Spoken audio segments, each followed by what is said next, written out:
नमस्कार दोस्तों, स्वागत है आप सभी का आज के मुख्य समाचार के इस वीडियो में। एक एक करके 50 बड़ी खबरों को सिर्फ 10 मिनट में जानेंगे। वीडियो के साथ अंत तक बने रहें। साथ ही आपसे एक छोटी सी रिक्वेस्ट है, अगर आपने अभी तक इस वीडियो को लाइक नहीं किया तो लाइक जरूर कर दे। तो चलिए दोस्तों, वीडियो को फटाफट शुरू करते हैं। 1 जुलाई से लागू होंगे नए लेबर कोड, काम के घंटे, सैलरी और पीएफ में होंगे बड़े बदलाव। गहलोत कैबिनेट बैठक में कई अहम फैसले। जयपुर के राजीव गांधी सेंटर में मिलेगी एडवांस टेक्नोलॉजी ट्रेनिंग। जैसलमेर में लगेगा 1000 मेगावाट सोलर प्लांट। यूपी की सभी पंचायतों में बनेंगे बारात घर और अंत्येष्टि स्थल। डिप्टी सीएम केशव प्रसाद मौर्य ने किया ऐलान। अभी तक प्याज के गिरते भाव से परेशान थे किसान, अब बारिश ने रुलाया, लाखों का नुकसान झेलने को हुए मजबूर। सोनिया गांधी को कोविड से संबंधित समस्याओं के कारण गंगाराम अस्पताल में कराया गया भर्ती। रणदीप सुरजेवाला बोले हालात स्थिर है। बढ़ सकती है नुपुर शर्मा की मुसीबत। विवादित बयान के खिलाफ बड़ी कार्रवाई की तैयारी में मुंबई पुलिस। 15 दिनों में हो सकता है एक्शन। वायुसेना करेगी 114 लड़ाकू विमान की डील। आत्मनिर्भर भारत को बढ़ावा देने के लिए 96 प्लेन का देश में ही होगा निर्माण। गाय के गोबर की विदेशों में डिमांड। जयपुर से निर्यात होगा 192 मीट्रिक टन गोबर। कल रवाना होगा पहला कंटेनर। गेहूं निर्यात पर रोक लगाकर किसानों की आय की रक्षा कर रही है सरकार। उन्हें अधिक लाभ देने की हो रही है कोशिश। एपीडा प्रमुख। पीएम नरेंद्र मोदी का सरपंचों के नाम पत्र, कहा जल संरक्षण पर दे खास ध्यान, योग दिवस को बनाए स्पेशल। श्रीलंका संकट पर सलाहकार समिति को जानकारी देंगे विदेश मंत्री एस जयशंकर। राहुल गांधी समेत कई नेता हैं इस कमेटी का हिस्सा। खरीफ सीजन में किसानों की मदद के लिए आगे आई सरकार। 63,000 करोड़ रुपए का लोन किया जाएगा वितरित। मिशन गुजरात में जुटी आम आदमी पार्टी। किशोर भाई देसाई को प्रदेश अध्यक्ष तो ईसुदान गढ़वी को बनाया राष्ट्रीय संयुक्त महासचिव। जामा मस्जिद के बाहर विरोध प्रदर्शन को लेकर अलर्ट मोड में दिल्ली पुलिस। 2 आरोपियों को किया गिरफ्तार। ममता बनर्जी की संयुक्त बैठक पर कांग्रेस ने बीजेपी पर साधा निशाना, कहा ऐसे राष्ट्रपति की जरूरत जो संविधान बचा सके। देश में फिर टूट रहा है कोरोना का कहर। 8000 से ज्यादा नए मामले, एक्टिव केस 44,000 के पार। पीएम कुसुम योजना के तहत झारखंड के किसानों को सोलर पंप पर मिलेगी 90% की सब्सिडी, करे आवेदन। देश में बिजली की मांग में इस साल रिकॉर्ड इजाफा। 23 से 23.5 घंटे पर पहुंची सप्लाई। ऊर्जा मंत्री आर.के. सिंह। देश के 7 बड़े शहरों में 4.8 लाख घरों का निर्माण कार्य अटका। दिल्ली एनसीआर में सबसे बुरा हाल, रिपोर्ट। अब जल भराव वाले क्षेत्रों में भी होगी खरीफ फसलों की खेती। किसानों को खुशहाल बनाने के लिए योजना पर हो रहा है काम। फर्जी गांधी परिवार का फर्जी सत्याग्रह। ईडी के सामने राहुल गांधी की पेशी से पहले बीजेपी का कांग्रेस पर बड़ा हमला। मोदी सरकार ने 8 साल में व्यक्ति, गांव और क्षेत्र का किया बहुत विकास। गुजरात में बोले गृह मंत्री Amit Shah. HDFC home loan की ब्याज दर 1 महीने में 90 बेसिस पॉइंट तक बढ़ी। अब पहले से अधिक देनी होगी ईएमआई। यूपी में जुमे की नमाज के बाद हिंसा पर एक्शन में योगी सरकार। उपद्रवियों के घरों पर गरजे बुलडोजर। सहारनपुर में 71 गिरफ्तार।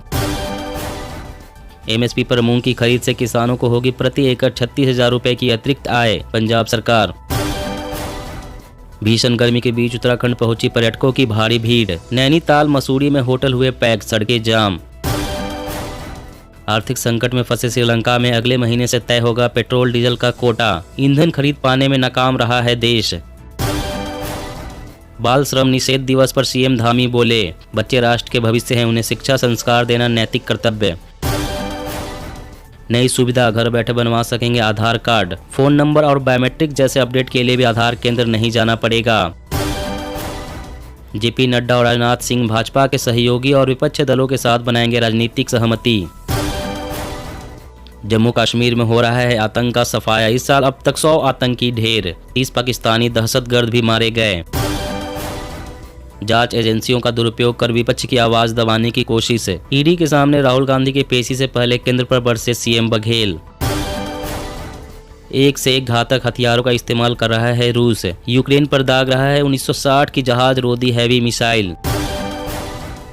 किसी भी एटीएम में अपने ई वॉलेट से निकाल सकेंगे पैसे। लॉन्च हुआ नया डिजिटल यूपीआई कार्ड। आम चुनाव में भाजपा को सत्ता से हटाना है तो ईवीएम की करनी होगी सुरक्षा, राकेश टिकैत। कांग्रेस नेता पी चिदम्बरम ने मोदी सरकार पर साधा निशाना, अर्थव्यवस्था के 5,000 अरब डॉलर को पार करने के लक्ष्य पर की आलोचना। फास्टैग के फायदे ही फायदे, 30% बढ़ी वाहनों की रफ्तार, टोल टैक्स में भी रिकॉर्ड इजाफा।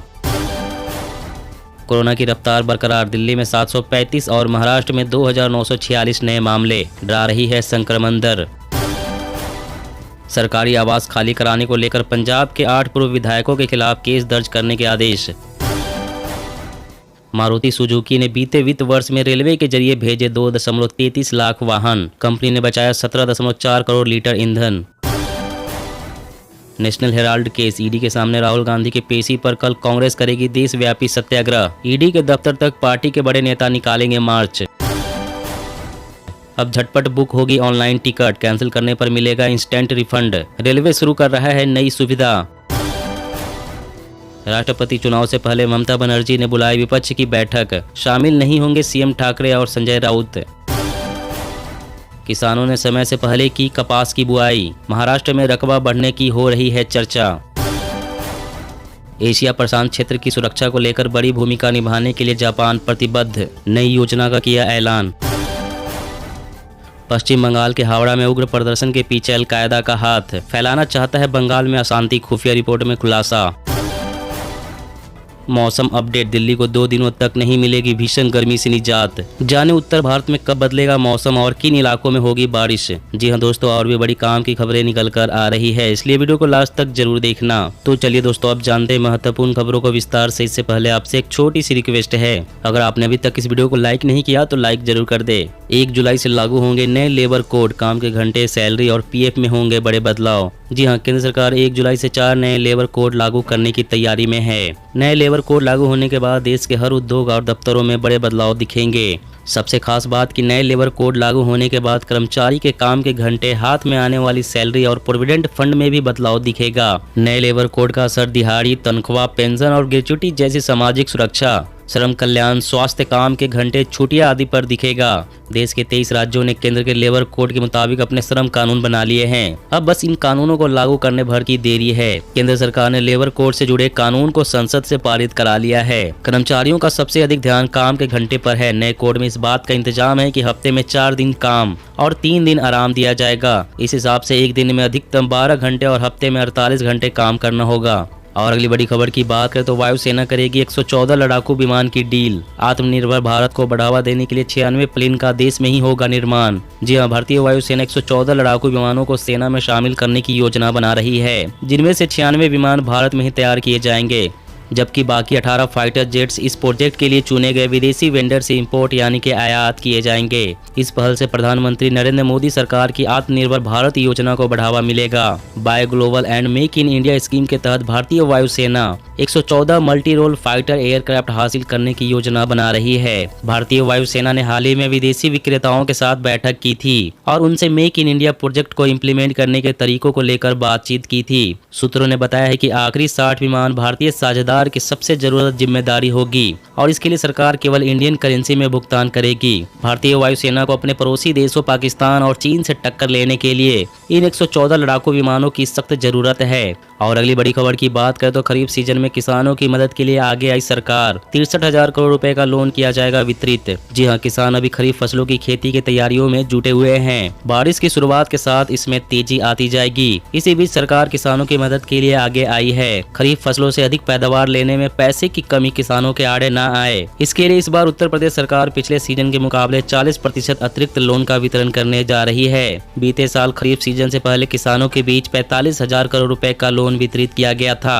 इस बार राशि को बढ़ाकर 63,000 करोड़ कर दिया गया है। कृषि विभाग ने खरीफ सीजन में पारंपरिक फसलों की खेती पर एक अध्ययन किया है। उसी के आधार पर निर्णय लिया गया है कि किसानों को अधिक संसाधन मुहैया कराया जाए ताकि प्रति हेक्टेयर उपज में बढ़ोतरी हो सके। और अगली बड़ी खबर की बात करें तो देश में फिर टूट रहा है कोरोना का कहर। 8,000 से ज्यादा नए मामले, एक्टिव केस 44,000 के पार। जी हां, भारत में कोरोना संक्रमण का कहर दिनों दिन बढ़ता जा रहा है। रोजाना हजारों की संख्या में मामले सामने आ रहे हैं। एक्टिव केस की संख्या में भी बढ़ोतरी दर्ज की जा रही है, जिससे सरकार की चिंता बढ़ गई है। आज भी देश भर में 8,000 से ज्यादा नए मामले दर्ज हुए हैं। केंद्रीय स्वास्थ्य मंत्रालय ने इसकी जानकारी दी है।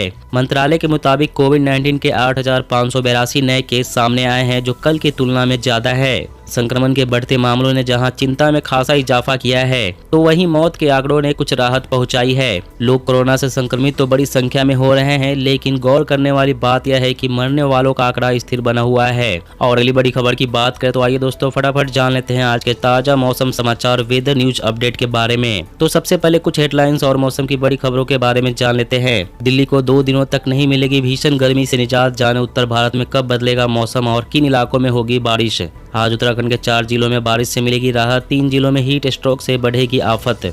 राष्ट्रीय राजधानी दिल्ली के लोगों को अगले 2 दिनों तक भीषण गर्मी और लू से निजात नहीं मिलने वाली है। मौसम विभाग की ओर से जारी बयान में कहा गया है कि अगले 2 दिनों के दौरान पंजाब, हरियाणा, दिल्ली और दक्षिण पूर्व उत्तर प्रदेश के अलग अलग हिस्सों में हीट वेव यानी कि लू की स्थितियां जारी रहेगी। हालांकि 2 दिन बाद तापमान में कमी आने की संभावना है। मौसम विभाग ने बताया है कि बिहार, झारखंड, दिल्ली, उत्तर प्रदेश, उत्तराखंड, हिमाचल प्रदेश, पंजाब और हरियाणा के इलाकों में लू का प्रकोप 2 दिन तक जारी रहेगा। मौसम विभाग का कहना है कि दिल्ली, एनसीआर और पश्चिमोत्तर भारत के अन्य हिस्सों में तापमान सामान्य से ज्यादा बना रहेगा, जिससे कोई बड़ी राहत मिलने की संभावना नहीं है। रही बात बारिश की, तो अगले 2 दिनों के दौरान पश्चिमी प्रायद्वीपीय तट पर भारी बारिश हो सकती है। मौसम विभाग का कहना है कि अगले 5 दिनों के दौरान उप हिमालय, पश्चिम बंगाल, सिक्किम समेत पूर्वोत्तर भारत के अधिकांश हिस्सों में भारी वर्षा का दौर चलेगा। जम्मू कश्मीर में अगले 24 घंटों के दौरान आंशिक रूप से बादल छाए रहेंगे। दक्षिण पश्चिम मानसून मुंबई और कोंकण में पहुंच गया है। भारत मौसम विज्ञान विभाग ने कहा है कि दक्षिण पश्चिम मानसून कल मध्य अरब सागर के शेष हिस्सों, कोंकण के अधिकांश हिस्सों, मध्य महाराष्ट्र और कर्नाटक में आगे बढ़ गया है